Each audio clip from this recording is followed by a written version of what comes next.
Saturday morning.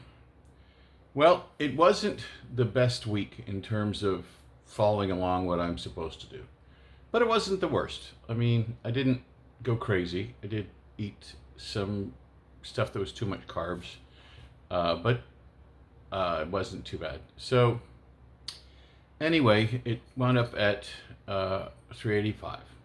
So there was a loss. It was about a 6 pound loss.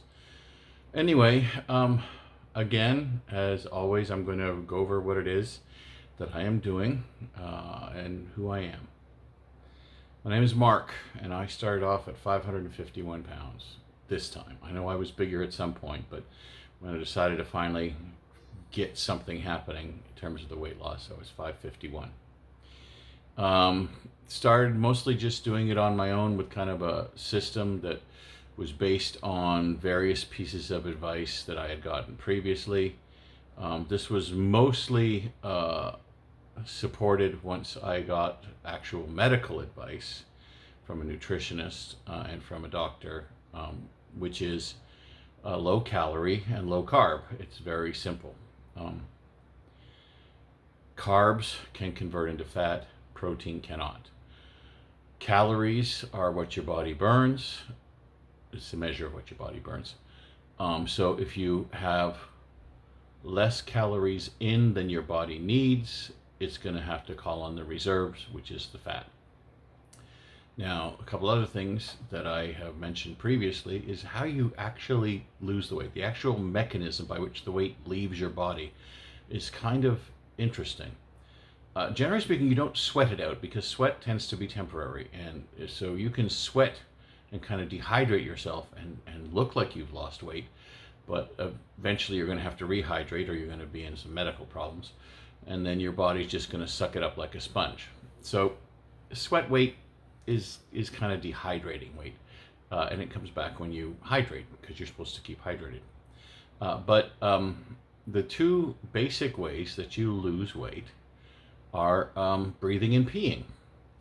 Poop does not count because poop is stuff that really never got into your system. It's the waste product. They squeezed all what the good stuff they thought they could get out of the food you took out, and that's what's left. So that never became fat. Never got stored on your body.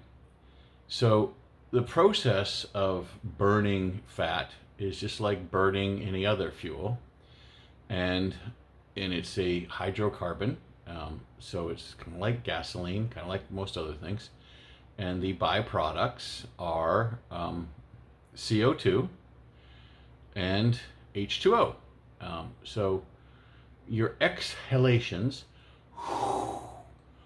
technically weigh more than your inhalations. Now, it's a tiny bit, but how much do you breathe every day? How much do you do every day? A lot. I have to look it up. I won't bother looking it up right now, but it's a lot. So those all add up. And every time you breathe out, it weighs more because it's picked up that excess carbon from you. And peeing is also the excess H2O from that process. Now, it's also excess water that you have drink, excess water that you intook coming through. So the combination of the water and the CO2, just simply from the actual chemical process of burning fat, it doesn't happen at the high temperature, but it's the same basic chemical process to get the energy, and that is CO2 and H2O. And that's really one of the main ways you lose weight. And if you are doing exercise and so forth, you're increasing the rate at which you're burning, which is why you breathe heavier and deeper, for example, when you're exercising. There are some hormonal things with weightlifting, that kind of exercise, because that gets different kind of human growth hormones and stuff going in your body naturally. It's kind of the stuff that repairs damage. So you're kind of sort of hurting your muscles, damaging your muscles in a way, and your body is creating these hormones to repair them. But by constantly stressing them, you're making them bigger. That's, again, very simple terms.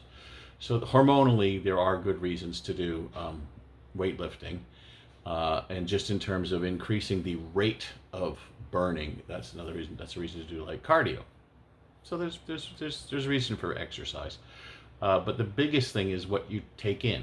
Um, that's why you find like really professional, high level athletes, like football players. They're doing both. Frankly, they're doing the high level cardio and high level sort of weightlifting kind of stuff, and their calorie burn is probably insane, like 8,000 calories a day, which is what they need to intake just to maintain themselves.